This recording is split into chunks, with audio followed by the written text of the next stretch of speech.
State officials are encouraging everyone to dispose of unused and unwanted medications safely during tomorrow's drug take-back collections. Wisconsin ranks third in the nation for the most medications collected since the take-back began in 2010, totaling more than 1.3 million pounds.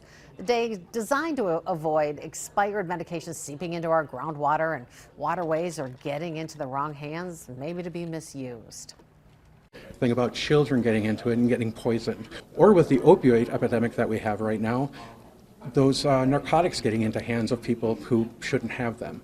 It's really about getting them out of the house, out of hands who shouldn't have it, and getting them disposed of. So it's important to know what can be disposed of and what cannot. Capsules, creams, ointments, inhalers, pet medications can all be brought in. Officials will not accept aerosol cans, syringes, e-cigarettes, or illegal drugs. To find a collection event near you, we have a link on our website, WBAY.com.